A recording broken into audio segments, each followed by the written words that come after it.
Hey everyone, so we are just trying Tesla Summon, as you guys can see, and our car is right over there, as you guys can see. And we are here in a parking lot and we're gonna try how the car handles this Summon thing, right guys? And as you guys can see, our car is backing out from this driveway. Are you a Tesla FSD beta tester? Stop scrolling. The FSD beta bumper magnet is a must-have.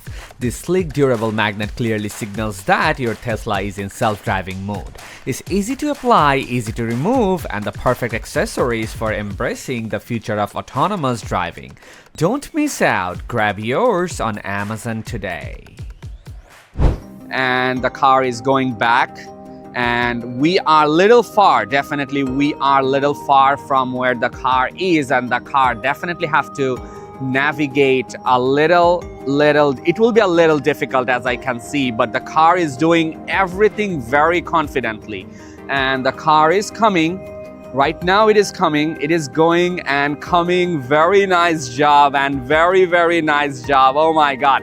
But one thing I just noticed, the car should just come here, but the car stays right over there, which is the right thing because this lane is for only coming this way.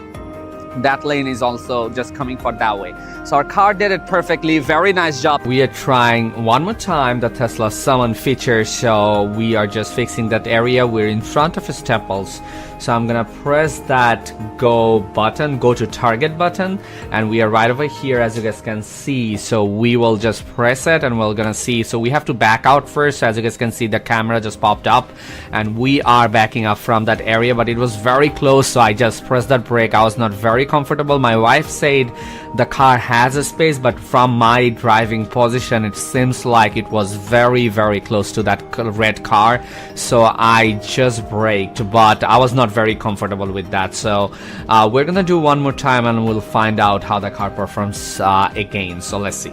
We are doing it one more time. As you guys can see, I'm gonna press that go to target button, but before that we are again in the same parking lot and same space before where the car failed it. So what I'm gonna do is press that go to target button, and whenever I'm gonna do it, I just did it and the camera just popped up because we're gonna back out and there are still two others car, but this time the car backs up a little bit more and makes a space, so I was just very cautious about that. I saw that and our car did it perfectly, so it just again rotated the steering wheel and now it's going forward. At this moment there was a car coming from our right side. The car could just stop, but that car was a little far on the right side, but the car hesitated a little bit and it was a navigation, like like a steering wheel nag over there, but the car did it perfectly. We have to move a little far in front of that Staples gate and our car did it, guys. So what do you think about this 2024 Tesla Summon feature, guys? Don't forget to subscribe and comment below what you think about this feature, and we are gonna come with more videos, so subscribe. Thank you for watching, guys. Have a wonderful day.